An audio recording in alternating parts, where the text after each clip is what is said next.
Joe Biden ha abandonado la carrera para las elecciones presidenciales de noviembre.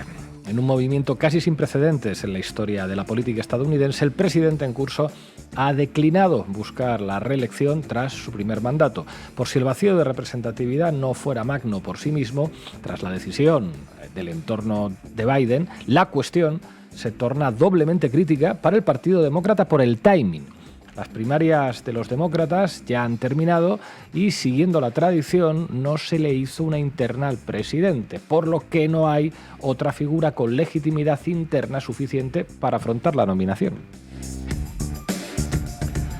Tras anunciar su abandono de la contienda, el propio presidente ha brindado apoyo explícito a su vicepresidenta, Kamala Harris, para que sea ella quien reciba el aval del partido y compita en las presidenciales de noviembre contra Donald Trump, ya oficialmente candidato republicano tras la convención de Milwaukee. Primera decisión como candidato del partido en 2020 fue elegir a Kamala Harris como vicepresidenta. Y ha sido la mejor decisión que he tomado que recuerde. Hoy quiero ofrecer todo mi apoyo y respaldo para que Kamala sea la candidata de nuestro partido este año, ha dicho en su comunicado en Twitter. Ciertamente, la continuidad de Biden como nominado demócrata pendía de un hilo desde hace un tiempo, como mínimo desde el errático debate en la CNN contra Donald Trump el pasado 27 de junio. Su edad, sus fallidas intervenciones públicas y su evidente deterioro cognitivo no solo lastraban casi por completo las posibilidades de una victoria en noviembre, sino que incluso ponían en jaque su propia continuidad al frente del Ejecutivo estadounidense frente al ecosistema mediático nacional. Bueno, de hecho, la campaña presidencial de Biden peligraba ya incluso desde el punto de vista de la financiación. Abigail Disney, Reed Hastings, George Clooney y otras personalidades del entorno demócrata habían congelado sus aportes económicos. En añadido, el expresidente Barack Obama, uno de los grandes soportes políticos de la figura de Biden, puso en duda la validez del presidente como candidato a la reelección, sumándose a las numerosas personalidades del establishment del partido en una tendencia que se presumía inasumible hasta el inicio de la convención el 19 de agosto. Bueno, la convención del Partido Demócrata, que va a tener lugar en Chicago entre el 19 y el 22 de agosto, será el momento clave. Los más de 4.000 delegados que tendrán la tarea de definir al nominado del partido a la presidencia inicialmente acudían a la cumbre con una premisa clara: definir sin sobresaltos una segunda nominación de Biden. Tras su abandono, estos mismos delegados pasan automáticamente a regirse por la total libertad de voto y, si bien es esperable que acepten a Kamala Harris como sucesora del presidente Biden y la elijan como nominada, al fin y al cabo votar a Harris podría interpretarse como reafirmar el apoyo a la administración Biden, nada asegura este escenario. Si alguna figura de peso en el partido decidiese competir por la nominación, podría ganarse el favor de un número notable de delegados y quizá desbancar a Harris. En cierta medida, la candidatura de Kamala Harris suscita dudas entre los demócratas. Su liderazgo polariza ampliamente y existen serios interrogantes en torno a cómo podría performar en los 7 estados clave de las elecciones de noviembre: Arizona, Georgia, Michigan, Nevada, North Carolina, Pensilvania y Wisconsin. A pesar de que las encuestas están diciendo que Harris parte con severa desventaja respecto a Trump, sin duda su candidatura es ya mejor en términos electorales que la de un Biden cuya caída era casi vertical desde hace semanas. En este sentido, la apuesta demócrata por Harris supondría abandonar la senda de la derrota asegurada, la vía Biden, y transitar quizá la vía de la derrota casi asegurada, la vía Harris. La apuesta es nítida. Harris puede ser un revulsivo para movilizar al electorado demócrata, especialmente el electorado femenino, en torno a la única oferta política del partido: ser un poco menos malos que Trump. El relato trumpista posanuncio de Biden no se ha hecho esperar. Tanto Donald Trump como su candidato a la vicepresidencia, J.D. Vance, han agitado y seguirán agitando el relato obvio. Si Biden no está capacitado para una reelección, porque el Partido Demócrata permite que siga al frente de los Estados Unidos. Esta retórica no solo tiene cierto sentido, sino que será decisiva en términos electorales. El trumpismo está en alza y el oficialismo estadounidense se defiende boca arriba de una tendencia que no le favorece en los estados clave. Los demócratas tienen una leve posibilidad de remontar y habrán de definir su estrategia en agosto, la primera fecha decisiva de los comicios, como decíamos.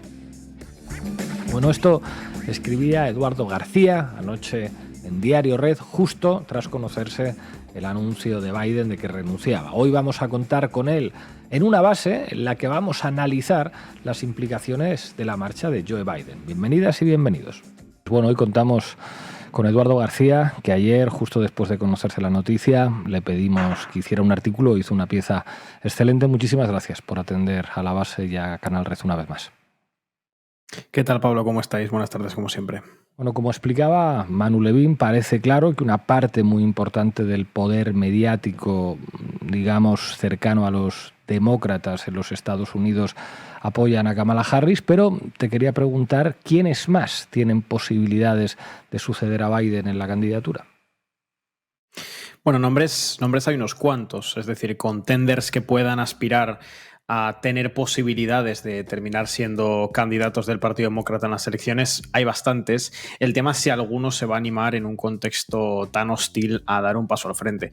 Porque además es un contexto hostil por dos asuntos, por dos variables. La primera es que independientemente del revulsivo, independientemente de la noticia, el Partido Demócrata parte en severa desventaja, según todas las encuestas, con respecto a Donald Trump, en particular en los estados clave. Es decir, por mucho que, bueno, con Biden era imposible prácticamente la remontada, con un nuevo candidato es simplemente muy difícil la remontada. Entonces, a ver quién se anima, que no forme parte ya de la administración Biden, que no venga a representar la continuidad como es Kamala Harris, a ver quién se anima a dar ese paso al frente. Pero además hay una segunda incógnita, ¿no?, que tendrían que asumir cualquiera de ellos, ya fuera Newsom, ya fuera Whitgett, ya sea, bueno, cualquiera, ¿no?, porque hay varias figuras, gobernadores sobre todo de distintos estados, que podrían dar un paso al frente, pero tendrían que asumir el riesgo de presentarse a unas primarias que previsiblemente van a perder y además manchándose a sí mismos de cara al 2028, que es donde yo creo que muchos de ellos tienen el foco puesto, ¿no?, en intentar ser el candidato demócrata en el año 2028, cuando además, si Trump gana las elecciones, que es un escenario muy, muy posible, bueno, el Partido Demócrata tendrá que abrir una interna amplia, ya sin continuismo, en el año 2028, y ahí sí que podrían jugar. Entonces, esos nombres lo tienen muy complicado. Yo no descarto que alguno de ellos se anime a dar la batalla interna a Kamala Harris porque pueda considerar que es un buen momento para la propia visibilización, aunque es cierto que siendo gobernadores la mayoría de ellos no lo necesitarían, pero bueno, podrían jugar esa baza. Lo que pasa es que el comportamiento de los delegados es relativamente previsible. Lo contábamos aquí hace unos pocos días cuando analizábamos los posibles escenarios que se podían abrir en función de qué decisión tomase Biden y su entorno, y aquí hay que entender una cuestión formal, ¿no?, de cómo funciona el propio aparato de selección de candidatos dentro del Partido Demócrata. A lo largo del proceso de primarias, que empezó a inicios de este 2024 y se cerró hace unas semanas, fueron elegidos cerca de 4.500 delegados. Esos delegados a priori van con un mandato claro, que era respaldar que Joe Biden siguiese siendo o repitiese como candidato demócrata a la presidencia. Esto porque es la tradición del partido de que no se le haga una interna a un presidente en curso, ¿no?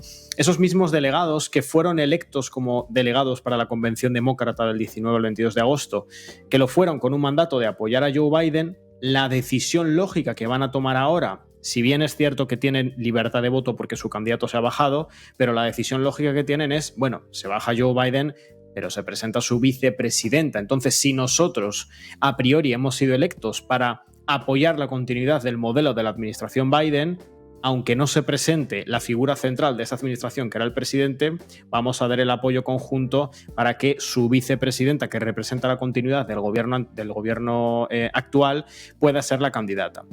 ¿Podría sumarse alguna figura? Sí. ¿Tiene posibilidades reales de competir a la interna por ganar los votos de los delegados contra la vicepresidenta de Joe Biden? Muy escasos. ¿Tendría, en caso de que algún outsider relativamente outsider, me refiero a outsider de la campaña actual, ¿tendría alguna posibilidad de ganar a Donald Trump? Pues lo tendría muy difícil, en términos de visibilidad y en términos de que ya la propia Kamala Harris parte con una desventaja tremenda. Yo creo que no es esperable, creo que sí podemos ver algún nombre que salte a la palestra, entre otras cosas por visibilidad, pero en un principio yo creo que lo normal es que Kamala Harris no tenga virtualmente competencia en la interna del Partido Demócrata. Hola Eduardo, gracias por acompañarnos. Ahora, ante la renuncia de Biden para la carrera presidencial, ¿cómo crees que esto vaya a influir en la campaña del Partido Demócrata para estas elecciones? Bueno, es un balón de oxígeno. La tendencia que marcaban las encuestas de Joe Biden era una caída en picado. Con Kamala Harris era una tendencia baja, pero estable. Es decir, Kamala Harris es una figura que polariza mucho, es una figura con una mala opinión por parte de la opinión pública, peor que la que tenía el propio Joe Biden. ¿Qué pasa? Que Joe Biden estaba en picado, es decir, estaba desmovilizando a su propio electorado en un contexto, en unas elecciones como son las actuales elecciones estadounidenses enormemente polarizadas, en lo que se busca no es tanto rascar electorado del partido contrario, que en parte parcialmente se puede buscar, pero no es el objetivo central de los partidos, sino movilizar al electorado propio en contra del candidato que tienes enfrente. Eso Joe Biden lo estaba consiguiendo más o menos de manera decente. Estamos hablando en febrero, marzo, abril, mayo. Lo que nos mostraron las encuestas es que Joe Biden iba a ser un candidato relativamente competitivo. Desde que tiene lugar el debate, finales de junio y toda la debacle posterior, la tendencia en las encuestas de Joe Biden era en picado y era de que no había ninguna posibilidad de que Joe Biden remontara las elecciones y de que Trump iba a ser el próximo presidente. ¿Significa la entrada en escena de Kamala Harris que ahora el Partido Demócrata tiene opciones reales de ganar las elecciones y de que Trump no sea presidente? No. Significa que han apostado por plantearle a su electorado que no dan por perdida la elección. Pero el Partido Demócrata parte en desventaja, porque Kamala Harris tiene una posición en las encuestas en relación a Donald Trump que se parece mucho a los números que tenía el propio Biden a principios de junio, poquito antes del debate. Es decir, una posición de desventaja, de que en algunos de los estados clave tienes 5, 6, 7 puntos de desventaja con respecto a Trump y en otros tienes más o menos un empate o una desventaja de 2, 3 puntos. ¿Puede remontar Kamala Harris? Bueno, es una posibilidad, al final le han dado la vuelta a la campaña, vamos a ver cómo lo explotan. Va a haber dos líneas argumentales clarísimas, ya lo anticipo.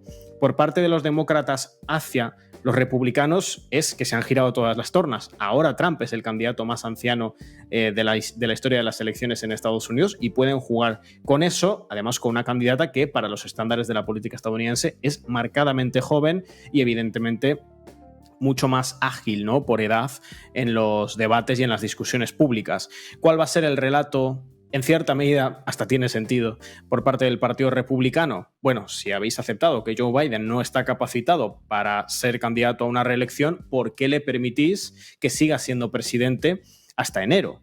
Esa es una de las cuestiones centrales que van a poner los republicanos encima de la mesa. Por terminar, ¿cuál es el escenario que podrían abrir los demócratas hasta enero? Biden, en principio, no se quiere bajar de la presidencia, o sea, casi una cuestión de legado personal. Lo que sí podríamos ver es un escenario a la Argentina. Es decir, que Biden siga siendo presidente para básicamente firmar lo que tenga que firmar y hacer un poquito la rosca interna, por así decirlo, dentro del partido y dentro del gobierno, pero que sea Kamala Harris la que dé los discursos públicos, la que anuncie las medidas, la que, en fin, sea la cara del gobierno.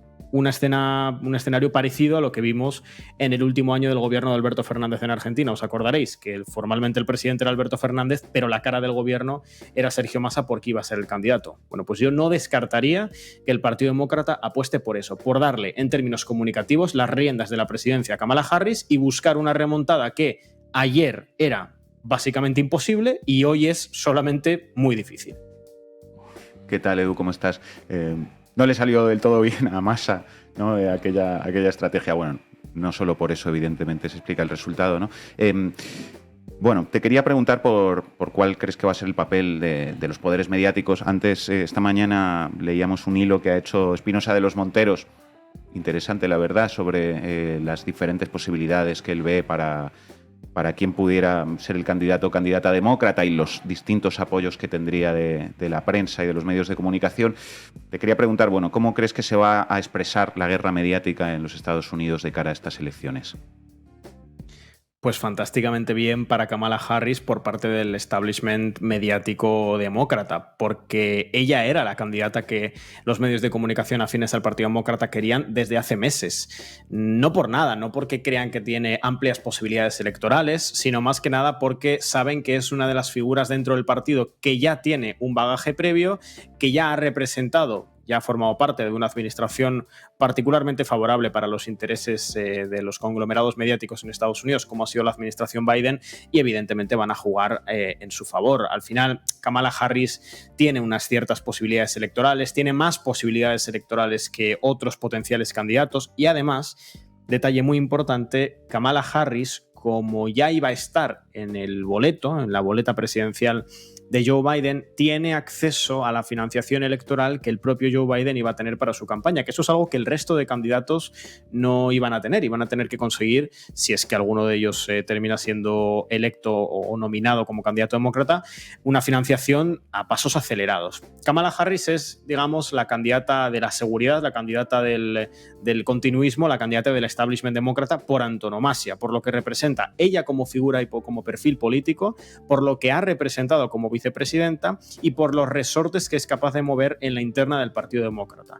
Los medios de comunicación, lo veíamos en las portadas, ¿no? Por ejemplo, en Time, están contentos, los medios de comunicación afines al Partido Demócrata, con Kamala Harris. Los medios del Partido Republicano, en cierta medida también, porque saben que Kamala Harris moviliza a un electorado republicano que no quiere a una mujer ni a una persona racializada, mucho menos a una mujer racializada como candidata a la presidencia, pero al mismo tiempo yo creo que la prensa del entorno del Partido Demócrata tiene claras dos cuestiones que son las únicas dos cuestiones, dos palancas que podía activar el Partido Demócrata para tener alguna posibilidad para remontar. La primera es que Kamala Harris no es Joe Biden. Me explico. Kamala Harris va a poder hacer campaña. Yo sé que esto suena algo muy limitado, ¿no? Pero es que es verdad, es que Biden no iba a poder hacer campaña electoral. O sea, iba a ser imposible que Biden afrontase una campaña electoral. Y si tú partes con desventaja y no puedes hacer campaña electoral, se acabó. No hay nada que hacer. Con Kamala Harris al menos tienen la baza de que pueden soñar con una fantástica campaña electoral que pueda permitirles algún tipo de remontada. Y además, otra de las variables, Kamala Harris polariza mucho, cae muy mal a muchos sectores del electorado, moviliza a un sector del trumpismo, que hay que decirlo también, ya estaba muy movilizado, o sea, no sé cuánto margen tiene de mejoría en ese sentido el propio Donald Trump, pero es una figura que según muchas encuestas movilizaba más a las mujeres del entorno electoral del Partido Demócrata que Biden.